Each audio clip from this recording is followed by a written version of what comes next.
huwag mang-ape. Di ba?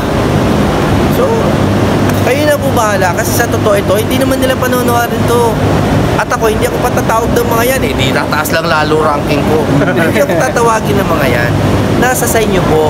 It's not enough na iboto nyo kami. Ikampanya nyo po yung sinasabi ni Pangulong Duterte. Ikampanya nyo. Mang-away kayo sa mga hindi bumoboto sa PDP Laban Street. Sabihin nyo, kala ko ba Duterte ka? 10 na ba kayo ngayon, attorney? 10 kayo ngayon? 10 o 9 pa rin? Officially 9. Pero mahal na mahal ko yan si Dr. Mata. Yan, Ako personally boboto ko yan. Kasi we have to be strict lang. Sa rules kasi, kailangan meron tayong MOA. Yung party with him. Wala pa eh. So hanggat hindi nangyayari yun, malinaw lang tayo. Pero kung ako lang, personally, oo, he is my number 10. Sir, maasahan mo kaming mga DDS vloggers, tumutulong kami sa pangangampanya para sa PDP Laban. Salamat po. Salamat. Pasensya na kayo. Tumataas talaga boses ko kapag pinag-uusapan yung try ko. Kasi artist ako eh. Correct. I'm an artist. Kahit abogado na ako ngayon, yung pusong to, artist to. I believe, sir. Ito lang. Ang nagpatayo ng bahay ko, ito. Saka ito. Ito lang. Diba? Ang kahit pa paano nagtaguyod sa akin ng kahit pa paano ng ilang taon ito. Ang nagpasok sa akin sa Duterte movement ito. Dahil sa kanta ko, Takbo. Diba? Ang nilabanan ko, kahit network nilabanan ko ito. Sabi, ayaw nyo at sa gusto, ito ang pinaglaban. Tapos gaganunin nyo? Yan, pako po yan. Bakit? Ano karapatan nyo po sa lalaki? Tama. Diba? Galit ako dyan. Gawin nyo lahat, okay na gawin nyo lahat. Huwag lang violence, tsaka huwag lang freedom of speech. Akin to. Akin to. Kahit ano sasabihin ko, bahala kayo kung di nyo time. Pang last, sir, ano yung wish mo ka Tatay Digong sa kanyang kaarawan?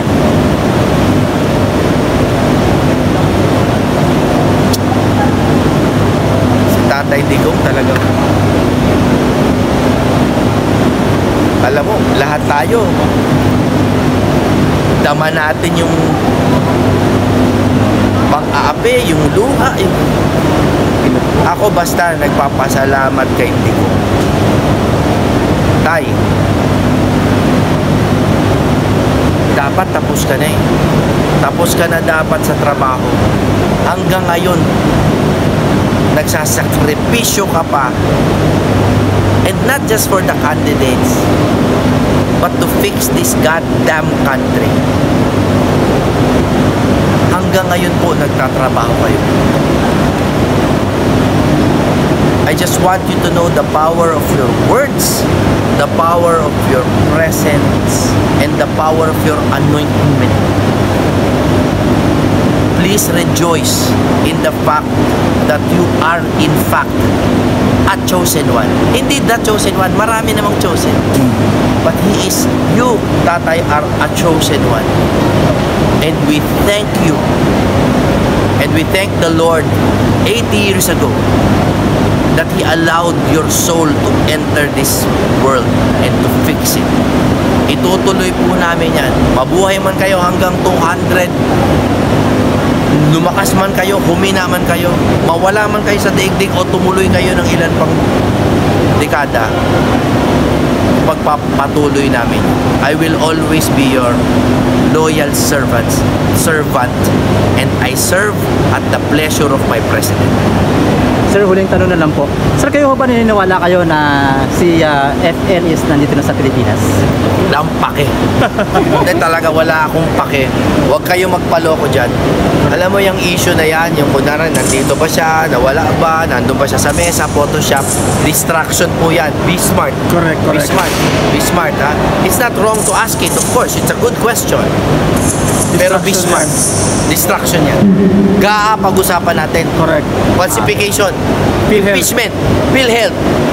Tama. Yun yung tunay na problema. Bigas. Yes, Yan ang pag-usapan natin. Wala akong pakialam kung na-overdose sila o hindi. Wala akong pake. Wala akong pake. Wala akong pake. Pag-drugs kayo, gusto niya.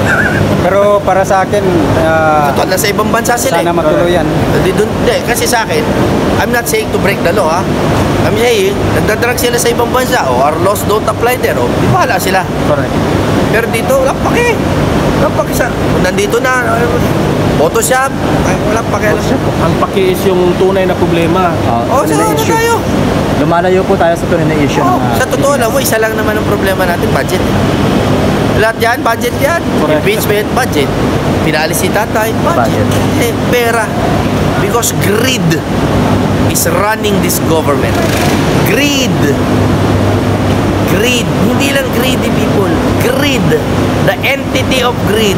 Yun The yung- spirit of greed is running. There are demons in our government. Yun yung dahilan sa lahat ng gulo, attorney, di ba? Thank you, attorney, ha? Thank you. Thank you, attorney. Pumunta kayo dito. Pumunta kayo dito sa Paco. Magwala tayong sabay-sabay.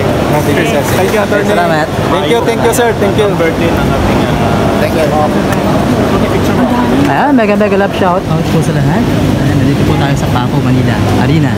Ayan po si Senador Jimmy Bondoc. Ayan, maraming salamat po sa lahat ng mga nanood po ng ating live. Sige, pa-picture muna kay attorney.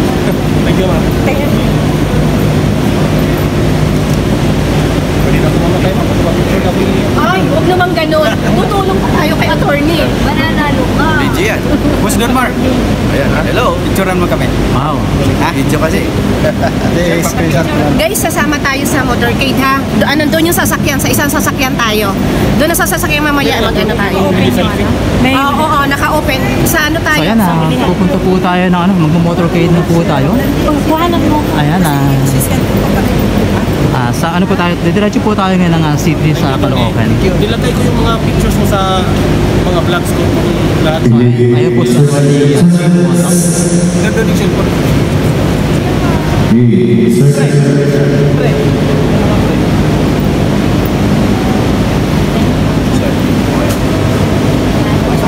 Ayun, maraming salamat po sa lahat na pumasok sa live po natin. Ayun, nandito pa rin po tayo sa Paco Arena. At bababa na po tayo. Tara na.